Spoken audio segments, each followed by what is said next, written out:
Dan untuk mendapatkan situasi terkini, apa yang berlaku pagi ini di Menara Ilham, kita bersama dengan wartawan Astrawani, Fahmi Izzuddin. Fahmi, apa yang menjadi tumpuan di Menara Ilham ketika ini dan apa yang boleh kita jangkakan? Baik, terima kasih Nina di studio. Sekarang saya berada di pekarangan Menara Ilham yang mana laporan media semalam sebagai berkata menara ini telah pun disita oleh pihak Perangai Pertukaran Kuasa Malaysia SPRM. Dan setakat ini apa dapat saya kongsikan pergerakan semasa di sekitar Menara Ilham dan Jalan Binjai pada ketika ini tidak memperlihatkan sebarang pergerakan signifikan daripada pegawai SPRM maupun kenderaan pegawai SPRM itu sendiri. Dan juga kelihatan orang awam yang diakini sebagai kaki tangan memasuki menara dengan begitu sahaja seperti kebiasaannya. Dan dalam masa yang sama tidak dapat dipastikan apakah yang bakal yang berlaku pada seterusnya. Dan pada ketika ini, kalau saya boleh kongsikan juga, terdapat beberapa sahaja pengawal media termasuk Esok Awali yang ada di sekitar perkarangan Menara Ilham bagi mendapatkan perkembangan lanjut. Dan menerusi penelitian awal sekitar jam 8 pagi tadi, tidak kelihatan sebarang notis penyitaan Menara Ilham oleh pegawai SPRM dan kami ketika ini juga berada betul-betul di hadapan dan tiada sebarang pergerakan signifikan yang dapat saya kongsikan buat masa ini. Ina. Sebarang kelibat pihak berkuasa terutama SPRM di pekarangan mahupun dalam menara itu, Fahmi?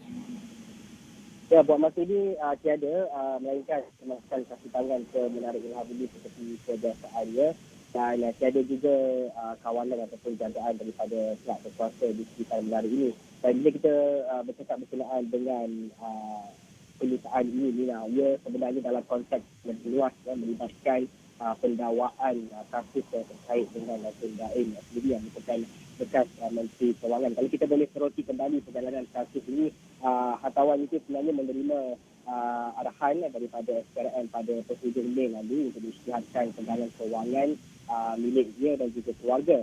Bagaimanapun, beliau enggan mematuhi arahan SPRM untuk mengisytiharkan pegangan kewangan milik dia dan keluarga dia, lantas membawa kepada tindakan SPRM untuk menyita Menara Ilham miliknya dalam satu notis yang dikeluarkan pada 18 Disember 2023. Dan juga sebenarnya perjalanan kasus ataupun dakwaan terkait dengan Tun Daim ini juga sebenarnya cukup panjang, mengambil tempoh rata bakal 26 tahun.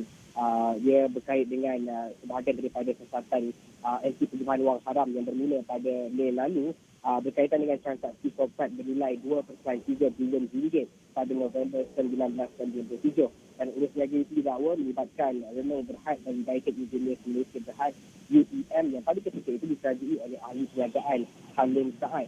Dan bekas Menteri Kewangan Tun Daim itu juga didakwa mendalangi pengambil alihan saham yang melibatkan syarikat kesenaran awam yang didakwa menyebabkan kegawatan ekonomi Malaysia pada 1997. Dan kalau kita ringkaskan juga, pengambil alihan 723 juta saham bernilai 2.3 bilion ringgit itu dilaporkan telah menyebabkan indeks komposit KL menjulam sebanyak 20% pada ketika itu. Dan ini adalah ketika UEM itu sendiri diterajui oleh ahli perniagaan Halim Saad. Bagaimanapun, kedua-duanya Halim Saad dan juga Tun Daim sendiri pernah menyatakan bahawa mereka tidak terlibat dengan sebarang transaksi korporat seperti apa yang didakwa dan disiasat oleh pihak SPRM. Dan dalam masa yang sama, Tun Daim menolak permintaan untuk SPRM menjalankan siasatan dan juga meminta beliau untuk mengisytiharkan harta. Dan beliau menegaskan semasa disoal oleh pegawai SPRM beberapa bulan lalu bahawa beliau tidak ada kena-mengena dengan perjanjian transaksi korporat di antara Renong Berhad dan juga UEM. Itu antara ringkasan sorotan perjalanan pendakwaan dan juga kes yang sedang disiasat oleh SPRM. Dan dalam masa yang sama juga, ada dakwaan laporan media yang memetik bahawa ada kesinambungan pendakwaan ini dan kesihatan ini lanjutan dari pendedahan dokumen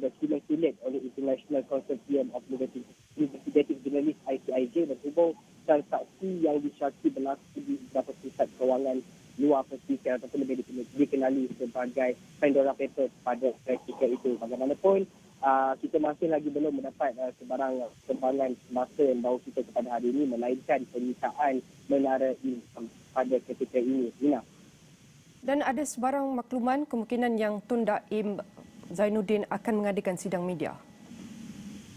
Buat masa ini tiada sebarang pemakluman bakal berlakunya sidang media dalam masa itu terdekat, dan juga kawan media di sini pun tak ramai, melainkan hanya ada Expo Awani dan beberapa media yang lain. Kami juga masih menunggukan perkembangan. Jika akan ada sidang media, pasti kita akan bawakan perkembangan berkenaan dengan perkara sidang di semasa ini. Terima kasih Fahmi Izzuddin langsung dari Menara Ilham ketika ini, dan teruskan bersama kami untuk mendapatkan banyak lagi perkembangan terkini di Buletin Awani seterusnya.